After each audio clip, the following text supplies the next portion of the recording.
Hello बच्चों, क्या हाल चाल। आज আমরা শুরু করছি তোমাদের জন্য আবারো ক্লাস 11 এবং ক্লাস 12 থেকে তার সমস্ত গুরুত্বপূর্ণ যে টপিকগুলো রয়েছে তার রিভিশনের ক্লাস। কারণ তোমাদের সামনে যে সমস্ত কম্পিটিটিভ এক্সামগুলো রয়েছে, নিট এক্সাম, ডব্লিউবিজেই বা জেইই মেন তোমাদের হয়ে গেল, সেই সমস্ত এক্সামগুলোর প্রিপারেশনের জন্য আজ আমরা ক্লাস 11 থেকে তার ইউনিট 10 অর্থাৎ অসিলেশন অ্যান্ড ওয়েভস এবং ক্লাস 12 থেকে তার মডার্ন ফিজিক্স পুরো পার্টটা ডিসকাস করব। আশা করছি আজকের ডিসকাশন প্রত্যেকের খুব ভালো লাগবে। আর নিশ্চয়ই আমরা থিওরির সঙ্গে সঙ্গে তার গুরুত্বপূর্ণ ম্যাথগুলো প্র্যাকটিস করব। চলো স্টার্ট করি। একদম ফার্স্ট ক্লাস 11 থেকে ফার্স্ট শুরু করছি অসিলেশন। অসিলেশন থেকে অনেক গুরুত্বপূর্ণ টপিকগুলো তোমাদের এখান থেকে অনেক রকম থিওরি হয়, তবে মেন একদম যেগুলো বেসিক তোমাদের আইডিয়া থাকার দরকার সেগুলি আমি আলোচনা করছি। যেমন তোমরা প্রত্যেকে জানো যেগুলো এসএইচএম এর ইকুয়েশন হয়, দেখবে যেগুলো সরল দোলগতি হয় তার ক্ষেত্রে সরণের ইকুয়েশন হয় এক্স সমান হয় এ সাইন ওমেগা টি। মানে যদি ধরে নেওয়া হয় যে প্রাথমিক কোনো দশা পার্থক্য নেই, হ্যাঁ, কারণ এমনি ইকুয়েশন হয় দেখবে ওমেগা টি প্লাস ফাই বা প্লাস আলফা কিছু একটা আছে, তো এখানে ওমেগা টির পর কিছু নেই মানে বুঝতে হবে এর প্রাথমিক কোনো দশা ছিল না। ঠিক আছে, জিরো থেকে স্টার্ট হচ্ছে সবকিছু। এখান থেকে যদি বেগের সমীকরণ করতে হয়, যেটা এসএইচএম এর হচ্ছে কোণার বেগের রাশিমালা কত হবে, সিম্পল ওটাকে করতে হয় একবার ডেরিভেটিভ করতে হয়, ফলে চলে আসবে ওটা এ ওমেগা কস ওমেগা টি। আর যদি ত্বরণ বের করতে হয় অ্যাক্সিলারেশন, তাহলে আবার একবার করতে হবে বেগের উপর ডেরিভেটিভ, সেটা কিন্তু আসবে মাইনাস এ omega square sine omega t. এবার এখান থেকে ম্যাথের জন্য কি কি কনসেপ্টগুলো লাগে, যেমন যদি আমরা সরণটাকে ধরি সাইনের ফাংশন, তাহলে কিন্তু দেখো বেগটা আসবে কসের ফাংশন আর ত্বরণটাও আসবে মাইনাস সাইনের ফাংশন। হ্যাঁ, অর্থাৎ এদের ফেজের কিন্তু দেখো ব্যাপারগুলো থাকবে, কারণ তুমি জানো সাইনের সঙ্গে কসের ফেজ ডিফারেন্স কত হয়, সাইন ওয়েভের সঙ্গে কস ওয়েভের ফেজ ডিফারেন্স হয় π/2, 90 ডিগ্রি ফেজ ডিফারেন্সে থাকে। আর এখানে সাইন আর এখানে মাইনাস সাইন মানে বুঝতে হবে তোমাকে সরণের সঙ্গে ত্বরণটা 180 ডিগ্রি দশা পার্থক্য আছে। তাহলে দেখো ভেরিয়েশন গ্রাফ একটা দেখানো হয়েছে এখানে জাস্ট, যে যদি কোনো সাইন ওয়েভ থাকে তাহলে সে কিন্তু 0 পয়েন্ট থেকে স্টার্ট করে, এটা যদি সাইন ওয়েভ হয় তাহলে কস ওয়েভ কিন্তু দেখো ম্যাক্সিমাম থেকে স্টার্ট করে সিমিলার চলবে। ঠিক আছে, আর ত্বরণের গ্রাফটা 0 থেকে স্টার্ট হবে কিন্তু সাইনের দেখো অপোজিট হচ্ছে, এখানে সাইনটা স্টার্ট হচ্ছিল 0 থেকে প্লাসের দিকে, কিন্তু ত্বরণটা হবে 0 থেকে মাইনাসের দিকে গ্রাফ। এগুলো জাস্ট আইডিয়া থাকার জন্য, আইডিয়া রাখার জন্য এগুলো দরকার। আর একটা বিষয় যেগুলো খুব কাজে লাগে সেটা হচ্ছে এই সরল দোলগতিযুক্ত কণার ক্ষেত্রে সর্বোচ্চ বেগের রাশিমালা কি আসবে, সর্বোচ্চ ত্বরণের রাশিমালা কি আসবে। কোশ্চেন কিরকম আসবে, তোমাকে বলবে যে তোমাকে একটা কোনো বিস্তার দিয়ে দিবে, বলবে যে এক্স এর মান a/√2, তাহলে ওই পয়েন্টে বেগের মান কত হবে। বুঝতে পারছি কি বলছি, কণা তো দুলছে, আমরা জানি এসএইচএম এর নিয়ম যেটা হয় দু প্রান্তে বেগ শূন্য হয়ে যায়, মাঝখানটায় ম্যাক্সিমাম হয়, যেটা জেনারেল এমনি নিয়ম হয়। তোমাকে তাহলে বলবে যে দু প্রান্তে তো শূন্য হয় ঠিকই, কিন্তু a/√2 দূরত্বে বা a/√3 দূরত্বে এক্স এর মানের সেখানটাতে বেগ বা ত্বরণ কত করে হবে, তখন কিন্তু তোমার এই ইকুয়েশনগুলোতে মান বসিয়ে বসিয়ে তোমাকে কাজ করতে হবে। ঠিক আছে, কাজ করবে যখন বুঝতে পারবে। আচ্ছা, এই পার্টগুলো গেল। এখানে দেখো কিছু অ্যাঙ্গেলের টেবিল দেওয়া আছে, যদি তোমরা এগুলো ক্লাস 10 থেকে বোধহয় এগুলো জানো তোমরা, তবুও আমাদের কিন্তু অ্যাকচুয়ালি এই পরের দিকের অ্যাঙ্গেলগুলো দেখবে বেশি কাজে লাগে। মানে 0 to 90 আমরা অলরেডি ক্লাস 10 অবধি জানতাম, কোনো সমস্যা নেই। তার পরেরগুলোর শর্টকাট মনে রাখার জন্য একবার ছকটা চোখ বুলিয়ে নিতে পারো, যে যদি তুমি সাইনের উপর কাজ করো, দেখো এক্স কেন লিখছে বলো তো, কারণ এক্সটা ছিল সাইনের ফাংশন ছিল এই জন্য। তাহলে এক্স এর ভ্যালু 120-তে কিন্তু হবে √3/2, আবার রিপিট 180-তে আবার 0 হবে, আর 240 হবে -√3/2, 270 হবে -1, আবার 360-এ 0 হবে। তেমনি বেগের সমীকরণ যেটা কসের উপর ছিল তার মান কিন্তু 120-তে হয় -1/2, এগুলো ভালো করে ভ্যালুগুলো মনে রাখতে হবে। ঠিক আছে, 180-তে আবার -1 হবে, 240-এ হবে -1/2, 270-এ হবে 0। মানে জাস্ট ওই কোথায় প্লাস আর মাইনাস, ভ্যালু তো চেঞ্জ হচ্ছে না, সেই √3/2 0 হাফ আর 1/√2, ও ছাড়া কোনো ভ্যালু নেই। আচ্ছা, ত্বরণটা ছিল মাইনাস সাইন ছিল, এই জন্য যা সাইনে হচ্ছে তার দেখো একটা করে সব সেম হচ্ছে, শুধু মাইনাস একটা লেগে যাচ্ছে, মাইনাস হলে প্লাস হয়ে যাচ্ছে, প্লাস হলে মাইনাস হয়ে যাচ্ছে, আর কোনো ডিফারেন্স নেই। আচ্ছা, এই পার্টটাতে আর কিছু বলার নেই। আছে এখানটাতে একটা খুব সুন্দর জিনিস দেওয়া আছে, যদি তোমরা চাও একটু দেখে রাখতে পারো। ধরো তোমাকে দুটো ধরো হচ্ছে ওয়েভের সুপার ইম্পোজ বলছে, মানে একটার উপর একটা ধরো মিশানো হচ্ছে। ঠিক আছে, তো তাদের ক্ষেত্রে দেখবে লব্ধি বিস্তারের রাশিমালা এরকম আসতো, যে ধরো একটা ওয়েভ আছে y1, একটা ওয়েভ আছে y2, যদি বিস্তার হয় a1 a2 দিয়ে, তাহলে তুমি সমীকরণ লিখতে পারো সেই root over of a1 square plus a2 square plus 2 a1 a2 cos phi বা কিছু। হ্যাঁ, ফাইটা হয়তো দুটো ওয়েভের মধ্যে দশার পার্থক্য নাকি। এই যে একটা আছে ধরো সাইন ওমেগা টি, একটা আছে sine omega t plus phi, তাহলে দশার পার্থক্য হচ্ছে ফাই, তাহলে এই ফাইয়ের জন্য এই পার্টটা আসবে। ঠিক আছে। আচ্ছা, আর যেটা এখান থেকে লাগবে সেটা হচ্ছে নিচে একটা কেস দেখানো আছে যে যদি দশা পার্থক্য 60-এর হয় বা 90-এর হয় তাহলে কিরকম ইকুয়েশন আসে, দরকার নেই আমাদের। আচ্ছা, এইটা একটা খুব কাজের জিনিস। দেখবে কখনো এরকম কোনো কোশ্চেন আছে, ধরো দুটো তোমাকে বলবে, দুটো ধরো সরলদোলকে একসঙ্গে দুলানো হলো, দুজনের ধরো হয়তো টাইম পিরিয়ড ডিফারেন্ট, কারো হয়তো 2 সেকেন্ড, কারো হয়তো 2.2 সেকেন্ড, কিছু একটা হলো। বলা হয় যদি ওদেরকে একই সঙ্গে দোলানো শুরু করা হয়, একই সঙ্গে দোলানো শুরু করা মানে তাহলে বলতে হবে দুজনের প্রাথমিক দশাটা একই আছে। তাহলে কথা হচ্ছে কত সময় পরে আবার ওরা একই দশায় ফিরে আসবে, বুঝতে পারছো? তার একটা শর্টকাট নিয়ম হচ্ছে এটা, n-1 t1 সমান n ইন্টু t2। তার মানে ধরো প্রথম ওয়েভটার তার ধরো টাইম পিরিয়ড আছে t1, প্রথম যে পেন্ডুলামটা ছিল, তারপরে ধরো ওয়েভটার টাইম পিরিয়ড হচ্ছে t2, ধরে নাও এখানে ধরো t1টা বড়, t2 ধরো ছোট ওর থেকে। তাহলে এনটা হচ্ছে কত নম্বর ওই কাউন্টডাউনের পর ওরা আবার সেম ফেজে ফিরে আসবে, সেই ভ্যালুটা। এই শর্টকাটটা মনে রাখতে পারো, n-1 ইন্টু t1 সমান আসবে n ইন্টু t2। দেখো এনটা কি লেখা আছে, এই যে after n oscillation of shorter pendulum, মানে যেটা ছোট পেন্ডুলাম আছে তার ওই n বার দোলনের পর আবার ওরা সেম দশাতে ফিরে আসবে। এখানে এই ধরনের আরো বহু রকম কাজ দেওয়া আছে সরকার, এগুলো সব প্রিভিয়াস ইয়ারের কোশ্চেন, 2017, 2015 নিটের কোশ্চেন এগুলো। হ্যাঁ, আর এই জাতীয় কনসেপ্ট কিন্তু শুধুমাত্র নিট নয়, যে কোনো কম্পিটিটিভ এক্সামে লাগে, যেই মেন বাদে। যেই মেনে এত সহজ লাগে না। আচ্ছা, এখানে তো সেই পেন্ডুলামের কেসগুলো আছে, এগুলো দরকার নেই। আচ্ছা, যেটা দরকার সেটা হচ্ছে এইটা, দেখবে এখান থেকে সেই কম্পাঙ্কের রাশিমালা আছে, এটা ওমেগা লেখা আছে, এটা সেই স্প্রিং এর ক্ষেত্রে দেওয়া আছে, যেটা দেখবে স্প্রিং এর কাজ হতো না, যে কোনো ধরো একটা স্প্রিং আছে, এখান থেকে ধরো ঝুলছে, হ্যাঁ, এখানে ধরো এম মাস লাগানো আছে, তাহলে এর জন্য যদি স্প্রিং কনস্ট্যান্ট কে হয়, হ্যাঁ, আর দৈর্ঘ্যটা যদি যা খুশি ধরে এল ফেল যা খুশি, তাহলে এর ক্ষেত্রে দেখবে টাইম পিরিয়ডের ইকুয়েশন আছে, এর ক্ষেত্রে টাইম পিরিয়ড আছে টি সমান 2 √m/k। এখানে ওমেগা দেওয়া আছে বলে এটা আছে, ওমেগা মানে তোমরা জানো 2π/t হয়। রিপ্লেস করে দিয়ে চলে আসবে, এটা কিন্তু কে আছে এখানে, আর নয়, হ্যাঁ, k/m। এমটা কি, এমটা হচ্ছে ওই স্প্রিং এর নিচে যে মাসটা লাগানো আছে সেই মাসের জন্য ব্যাপারটা হচ্ছে। আচ্ছা, বাকি তোমার কিন্তু স্প্রিং এর ক্ষেত্রেও সেম ওই SHM এর ইকুয়েশনই ফলো করে এরা, তাই ত্বরণের ইকুয়েশন আসবে -ω²x। মানে আবার সেই সরণ আর ত্বরণ পরস্পর মাইনাসের সঙ্গে সম্পর্কে থাকবে, just proportional to -x conditional SHM এর ক্ষেত্রে। আচ্ছা, এই ব্যাপারটা গেল। নেক্সট এখানটাতে দেখো স্প্রিং এর এই ব্যাপারটা যেটা বললাম ওটাই লেখা আছে এখানটাতে, টাইম পিরিয়ড t সমান আছে 2π√m/k। আচ্ছা, স্প্রিং এর যে কম্বিনেশন গুলো হয় এগুলো কিন্তু খুব কাজের। স্প্রিং যদি এমনি সিম্পল থাকে তো কোনো ঝামেলা নেই, যদি দেখবে সমান্তরাল সমবায় থাকে স্প্রিং, তাহলে কিন্তু সিম্পল স্প্রিং ধ্রুবকটা যোগ হয়ে যায়। এই নিয়মগুলো মনে রাখতে হবে ভালো করে, বুঝছো? ধরো তোমাকে কোনো একটা ডায়াগ্রামে দুটো স্প্রিংকে ধরো পরপর যে সমান্তরালে দিয়েছে এইভাবে, বলো নিচে একটা বস্তু আছে, এখান থেকে ধরো একটা স্প্রিং এভাবে ঝুলছে, এখান থেকে ধরো একটা ঝুলছে, তাহলে এটা সমান্তরাল সমবায় আছে।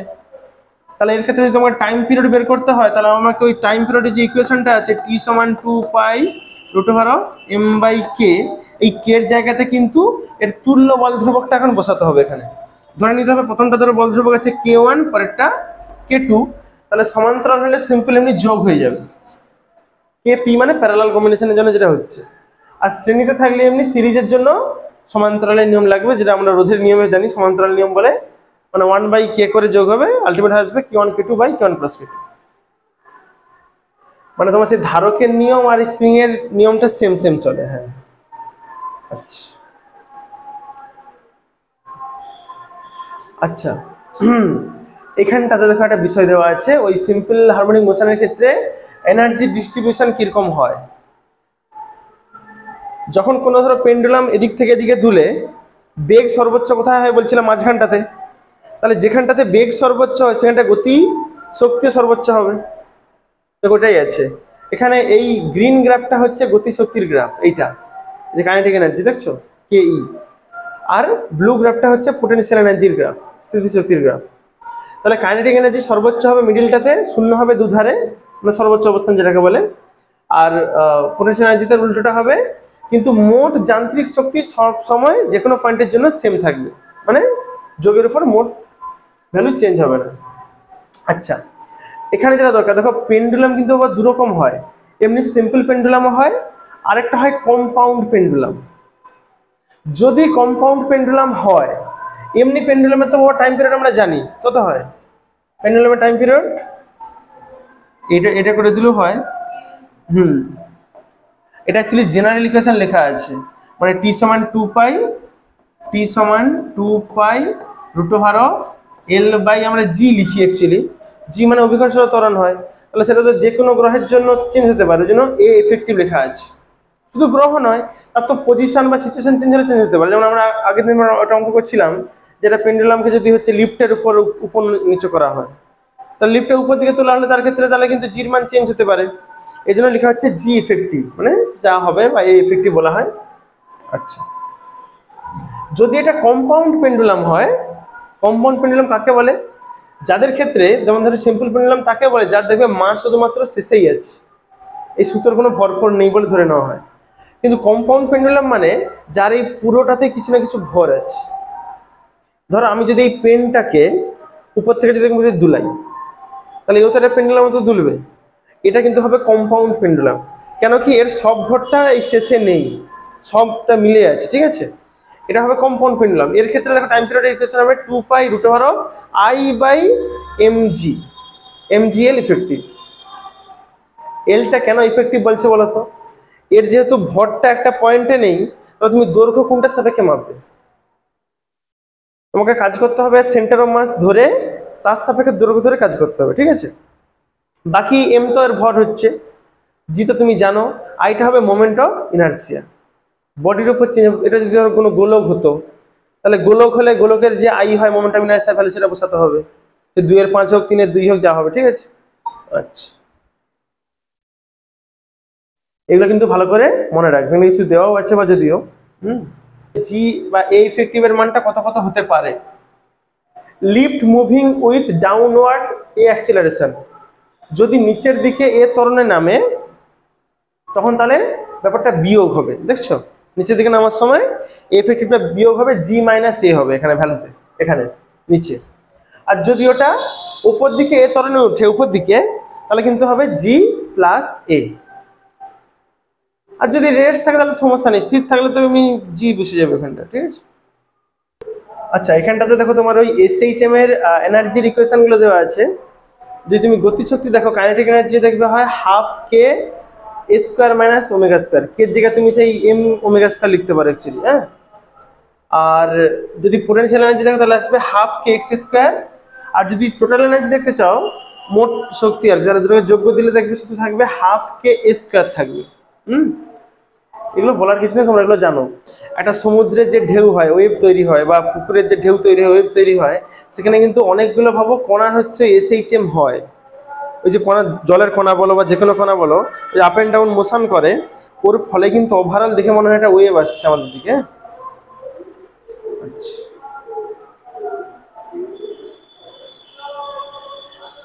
এইগুলো তোমাদেরকে নতুন করে যদি বলার কিছু নেই, তবে একবার বলে দিচ্ছি। ওয়েভস দেখবে মেন হচ্ছে দুভাগে ভাগ করা হয়, একটা হচ্ছে মেকানিক্যাল ওয়েভ হয়, একটা নন মেকানিক্যাল ওয়েভ হয়। মেকানিক্যাল ওয়েভ দুরকম টাইপের হয়, একটা ট্রান্সভার্স হয়, একটা লঞ্জিটিউডিনাল ওয়েভ, যাকে বাংলায় কি বলে, একটা তির্যক তরঙ্গ, একটা অনুদৈর্ঘ্য তরঙ্গ বলে। নন মেকানিক্যালের মধ্যে একটা পড়ে ম্যাটার ওয়েভ, যাকে বলা হয় পদার্থ তরঙ্গ, আর একটা হয় ইলেকট্রোম্যাগনেটিক ওয়েভ, তড়িৎ চুম্বকীয় তরঙ্গ। এই চ্যাপ্টারে এই দুটো ওয়েভের কাজ নেই, এই চ্যাপ্টার আছে শুধুমাত্র এই দুই ভদ্রলোকের কাজ। তার মধ্যে ম্যাক্সিমামটাই হচ্ছে তোমার ওই লঞ্জিটিউডিনাল সাউন্ডের উপর যাবে, আর ট্রান্সভার্স গুলো তোমার হচ্ছে ওই জলের ঢেউ এইসবকে এক্সপ্লেন করে, ঠিক আছে। আচ্ছা, বেগের রাশিমালাগুলো একটু মোটামুটি আইডিয়া থাকবে অন্তত, যে কি ফর্মে হয়। দেখবে যে কোনো যান্ত্রিক তরঙ্গ মানে মেকানিক্যাল ওয়েভের যে বেগের রাশিমালা হয়, উপরটাতে থাকে হচ্ছে ইলাস্টিক ফ্যাক্টর, মানে সেটা হতে পারে কোনো ইয়ং গুণাঙ্ক, হতে পারে আয়তন গুণাঙ্ক, ঠিক আছে। যে দেখবে গুণাঙ্কগুলো উপরে থাকে সব, এই যতগুলো আছে, টেনশন টান থাকতে পারে। আর নিচে থাকবে দেখবে ইনার্সিয়াল ফ্যাক্টর, মানে তার ভর বা তার ঘনত্ব, এইসব ফ্যাক্টরগুলো নিচের দিকে থাকে। রাশিমালা মানে দেখবে অন এ স্ট্রিং, মানে দড়িতে বা তারের ক্ষেত্রে তরঙ্গের বেগের যে রাশিমালা হয় ভি সমান হয় √T/m হয়। এটা অ্যাকচুয়ালি দেখবে T/m আছে একটা এখানে। ওই স্মল এমটা হয় তারের একক দৈর্ঘ্যের ভর, এরকম রাশিমালা ছিল একটা। এটা অ্যাকচুয়ালি মিউ লিখছে, এটাকে মিউ হয়, এফেক্টিভ মাস বলে ওটাকে। বাতাসে হচ্ছে শব্দের বেগ সংক্রান্ত নিউটনের এই সূত্রটা ছিল, ভি সমান হতো P/ρ। মনে পড়ে কারেকশন কে করছিল? ল্যাপ্লাস। তারপরে দেখো উপরে আছে, হ্যাঁ, ল্যাপ্লাসের কারেকশন, তার ফর্মটা ছিল গামা P/ρ। ওই গামাটা যদি আমাদের এই মিডিয়াম হয়, আমাদের মিডিয়ামে কি গ্যাস বেশি আছে? নাইট্রোজেন আর অক্সিজেন, তাহলে দ্বিপারমাণবিক গ্যাস বেশি আছে, তার ক্ষেত্রে গামার মান কত হয় জানো? 1.4। বাতাসে যদি শব্দের বেগ বের করতে হয় তাহলে কিন্তু গামার মান তোমাকে বসাতে হবে 1.4, এটা মনে রাখবে। আচ্ছা, আর এখানে কিছু বলার নেই। বাকি এইগুলোতে, আচ্ছা এগুলো তো প্রাথমিক কিছু ইকুয়েশন আছে, এগুলো তুমি অলরেডি জানো। প্রোগ্রেসিভ ওয়েভে কিছু ইকুয়েশন আছে যাকে বলে চল তরঙ্গের সমীকরণ। এ সাইন ওমেগা টি মাইনাস কে এক্স হয়, এগুলো কে, সব আর নয়, এগুলো সব কে এক্স। হ্যাঁ হ্যাঁ, এখানে একটা ক্লু দেওয়া আছে, বলছিলাম না যে প্লাসও হতে পারে মাইনাসও হতে পারে। যদি কোনো সমীকরণ এখানে মাইনাসে থাকে, ভাববে সে ওয়েভটা হচ্ছে প্লাস এক্স অক্ষের দিকে যাচ্ছে, গতিশীল আছে। যদি দুটো প্লাসে থাকে তাহলে ভাববে ওটা মাইনাসের দিকে যাচ্ছে, উল্টো উল্টো নিয়ম। আচ্ছা, বাকি তো তোমার ওমেগা সমান হয় 2π/t, আর এখানেও বেগ বের করতে গেলে ওয়াই কে করতে হবে ডেরিভেটিভ, সেম রুল সেম কাজ। কে কে সমান হয় 2π/λ। কেটাকে কি বলা হয়? অ্যাঙ্গুলার ওয়েভ নাম্বার, কৌণিক তরঙ্গ সংখ্যা। আর এমনি 1/λ বলা হয় তরঙ্গ সংখ্যা, এটা মনে রাখবে। এমনি 1/λ বলা হয় তরঙ্গ সংখ্যা, ওয়েভ নাম্বার। আর এই কেটাকে বলা হয়, এটা কে, এই কেটাকে বলা হয় angular wave number, angular wave number. দেখো সর্বোচ্চ বেগের রাশিমালা দেওয়া, সর্বোচ্চ বেগ বের করতে গেলে সিম্পল বিস্তারের সঙ্গে ওমেগা গুণ লাগাবে, a × ওমেগা পেয়ে যাবে সর্বোচ্চ বেগ। দেখো এই রাশিমালাগুলো কিন্তু তোমাদের হচ্ছে আগের দিনে দেখবে একটা অঙ্কতে ছিল, এই যে স্ট্যান্ডিং ওয়েভস অর্গান পাইপ। এর ক্ষেত্রে দুরকম সে কেস হতো, একটা হতো ওপেন পাইপ, একটা হতো ক্লোজ পাইপ, মানে বদ্ধ নল, একটা খোলা নল ছিল ওদের। হ্যাঁ, ওদের ক্ষেত্রে হচ্ছে মূল সুর, উপসুর, উপসুরের মধ্যে প্রথম উপসুর, দ্বিতীয় উপসুর, তার যে কম্পাঙ্কের রাশিমালাগুলো ছিল, এগুলো খুব কাজে লাগে। দুটো ওয়েভ প্রথমে হচ্ছে যদি সুপার ইম্পোজ করে স্ট্যান্ডিং ওয়েভ তৈরি হয়, তো দেখবে ওভারঅল ইকুয়েশন এটা আছে, y সমান আছে 2a sin kx * cos ωt। এই প্রথম এই পুরো পার্টটা কিন্তু বোঝায় অ্যামপ্লিটিউডকে বোঝায়, এটাকে বলা হয় লব্ধি বিস্তারকে বোঝায়, এটা 2a sin kx। বাকি এই cos ωt পার্টটা হচ্ছে, ওটা তো ফেজ পার্টের মধ্যে থাকে।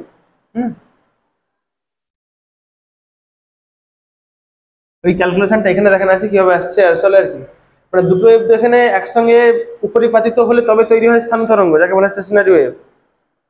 তাহলে স্টেশনারি ওয়েভ তৈরি হওয়ার জন্য এই দুটো ওয়েভকে হচ্ছে একটা জায়গায় এসে মিশতে হবে, তবে গিয়ে তৈরি হবে এই ইকুয়েশনটা, ঠিক আছে, যেটা বললাম। তার দেখো ছবি তৈরি হয় এরকম, এই পয়েন্টগুলোকে বলা হতো, কি বলা হয় এগুলোকে? এগুলো হচ্ছে নোডস। আরে বাবা, এই পয়েন্টগুলো ছিল নোডস, আর এগুলো ছিল অ্যান্টিনোডস, মানে এগুলো হচ্ছে নিস্পন্দ বিন্দু এগুলো, আর মাঝের গুলো সুস্পন্দ বিন্দু। তার দূরত্বগুলো দেওয়া আছে, যে দুটো হচ্ছে পরপর, একটা সুস্পন্দ আর নিস্পন্দর মধ্যে দূরত্ব কত হবে? তার দৈর্ঘ্য হয় λ/4, বুঝছো? একটা সুস্পন্দ আর নিস্পন্দের মধ্যে দূরত্ব হয় λ/4, পরপর দুটো নিস্পন্দ বিন্দুর মধ্যে দূরত্ব হয় λ/2। আবার যদি একটা কেউ ফুল হচ্ছে লুপ, দেখো লুপ, লুপ বলে তো এগুলোকে, না একটা লুপ হচ্ছে এগুলো গোল গোল গুলোকে, তাহলে একটা লুপের দৈর্ঘ্য কিন্তু হবে λ/2। দুটো লুপ মিলে কিন্তু একটা আসলে ওয়েভের পুরো পিরিয়ডকে বোঝায়। ভালো করে ভাবো, একটা ওয়েভ সে কিন্তু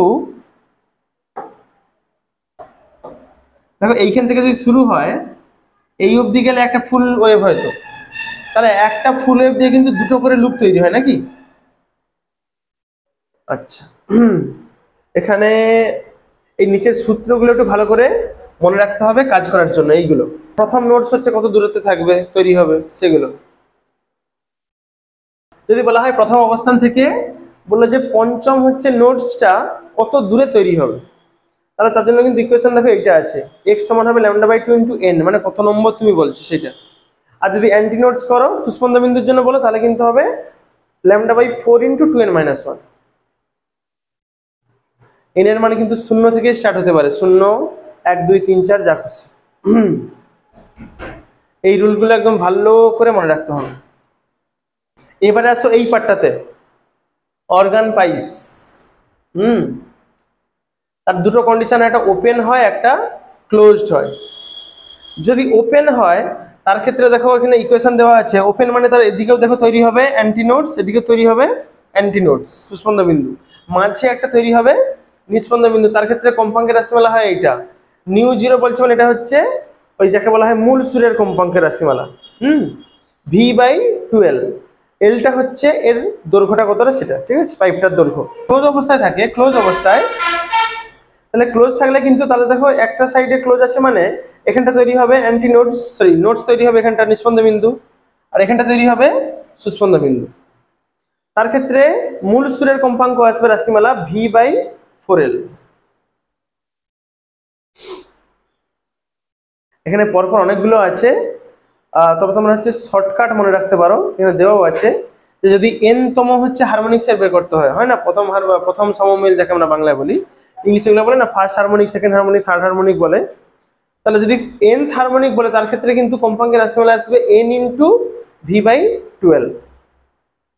আর যদি ক্লোজ অবস্থা থাকে তাহলে সেটা হবে n ইন্টু v/4l। ওইখানে দেখতে পাচ্ছি কন্ডিশন হতো যে কোনটার ক্ষেত্রে তৈরি হয় সুরযুক্ত শব্দ, কোনটা তৈরি হয় সুর বর্জিত শব্দ। সবসময় নিয়ম ছিল ওপেন অবস্থায় তৈরি হয় সুরযুক্ত শব্দ, আর এর ক্ষেত্রে তৈরি হয় সুর বর্জিত শব্দ।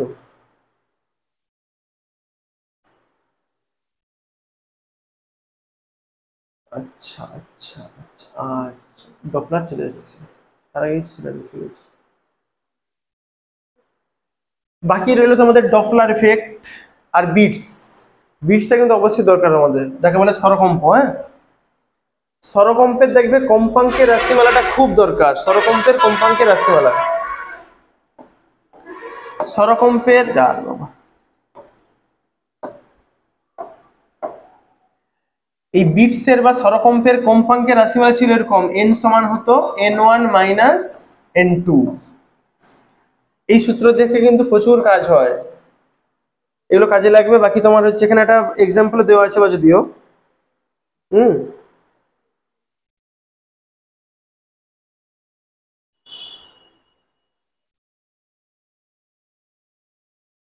তোমাকে ধরো দুটো ওয়েভ দেওয়া আছে, বললো y1 এটা y2 এটা, এবার বলবে এই দুটো মিলে যে বিটসটা তৈরি হবে তার কম্পাঙ্ক কত হবে। তার ক্ষেত্রে কিন্তু সিম্পল তোমাকে ধরো বিয়োগ করতে হতো কম্পাঙ্কগুলোকে। তাহলে এর আছে 200 πt, কে এক্স তো দুজনেরই আছে, এর আছে 300 πt, তাহলে বিয়োগ করলে কত আসবে 100 πt। তাহলে ওটা কিন্তু আসছে ওমেগাতে আসছে, তোমাকে ওটাকে এনে কনভার্ট করতে হবে। ওমেগা সমান হয় 2πn দিয়ে ভাগ করে দিলে কাজ হয়ে যাবে। আচ্ছা, এই জাতীয় অঙ্ক আছে। আরেকটা অঙ্ক তোমাদের প্রিভিয়াস ইয়ারে দেখবে পড়তো প্রায়, তোমাকে সে দুটা কম্পাঙ্ক বলে দেওয়া থাকবে, তারপর বলবে একটার উপর হচ্ছে কিছু কিছু করে মোম বা বালি ফেলানো হবে, ফলে তার হচ্ছে বিটসটা আগে ধরো 6টা ছিল, পরে ধরো কমে 4টা হয়ে গেছে, তাহলে বলবে আরেকটার কম্পাঙ্ক কত হবে। এই জাতীয় কোশ্চেন কিন্তু পড়ে, আর এই শর্টকাট এখানে কিছু দেওয়া আছে। যে আগে হতো 6টা বিট, পরে হতো 8টা বিট। তাহলে 6টা বিট মানে আগে পার্থক্য ছিল 6 কম্পাঙ্কের পার্থক্য ছিল, 6 হার্জের পার্থক্য ছিল, পরে পার্থক্য বেড়ে হয়ে গেছে 8 হার্জ, 8টা বিট হয়ে গেছে। আচ্ছা, ডপলারের কনসেপ্ট কি ছিল, যখন সাউন্ডের সোর্স আর সাউন্ডের অবজারভার যদি মোশনে থাকে, বেগে থাকে, তাহলে ওদের মধ্যে কি হয় কম্পাঙ্কের একটা পরিবর্তন লক্ষ্য করা যায়। তার পরিবর্তনের ক্ষেত্রে ডপলার শিফট হতো এবং এটা দেওয়া আছে মিউ অ্যাপারেন্ট, মানে যে কম্পাঙ্কটা এখন লোকজন শুনবে সেটা হবে মিউ অফ রিয়েল, যে অরিজিনাল হচ্ছে, তার সঙ্গে V plus minus of V zero by V plus minus of VS. Plus কখন হবে মাইনাস কখন হবে দেখো দেওয়া আছে। উপরের প্লাসটা তখন হবে যদি observer is approaching, and minus হবে যখন মুভিং অ্যাওয়ে, মানে যদি উৎসের দিকে যদি অবজারভার দৌড়ে আসে তার ক্ষেত্রে কিন্তু এটা উপরে প্লাসে হবে, আর যদি উল্টা দিকে চলে যায় তাহলে হবে মাইনাসে। নিচেরটা দেখো আবার কি আছে, নিচেরটা আছে ভিএস, এস মানে হচ্ছে এটা বলতে পারো তুমি সোর্স, আগেরটা ও মানে ছিল অবজারভার, ঠিক আছে, আর এই ভিটা হচ্ছে এমনি শব্দের যে বেগ হয় সেটাই। আচ্ছা, নিচেটাতে মাইনাস কখন হবে, when source of the sound is approaching and plus when it's moving away, উল্টাটা। যদি এবার এমন হয় ধরো মানে এগুলো কি হয় অনেক সময় আপেক্ষিক বেগ দুদিন ধরে একসঙ্গে ধরে গতিশীল আছে, মানে যে উৎস সেও দৌড়াচ্ছে আর যে শ্রোতা সেও দৌড়াচ্ছে, তাহলে এর ক্ষেত্রে কিন্তু মাইনাস হবে যখন সাউন্ড সোর্সটা হচ্ছে কাছের দিকে আসবে, আর যখন হচ্ছে দূরের দিকে চলে যাবে তখন কিন্তু এটা প্লাসে হয়ে যাবে। নিচে আছে না, উল্টা উল্টা ব্যাপার হবে, একটা স্পেশাল মাউন্টেন প্রবলেম, তাকে হিল প্রবলেম বলে। সাউন্ডের কম্পাঙ্ক দেওয়া আছে যেটা বেরাচ্ছে এখান থেকে 400 হার্টজ বেরাচ্ছে, আর এর স্পিডটা বলা আছে 110 metre per second. What is mu মানে যেটা তুমি শুনতে পাবে, যে কম্পাঙ্কটা তুমি শুনতে পাবে, of reflected sound heard by the driver, মানে অরি বাসের ওই হর্ন যখন ধাক্কা খেয়ে রিফ্লেক্ট হয়ে আসবে তখনও কত কম্পাঙ্কে শুনবে। বুঝছো আমি কি বলছি ব্যাপারটা?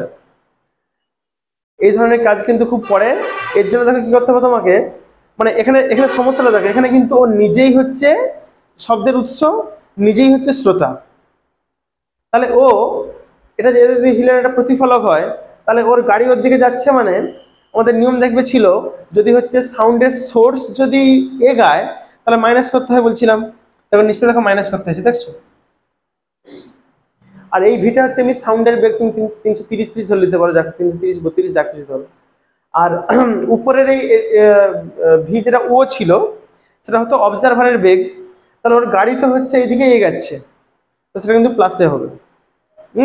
ওভারঅল যা হবে উত্তর সেটা খুশি নিতে হবে। এই ধরনের কিছু শর্টকাট কাজ একটু মনে রাখতে হবে এগুলো।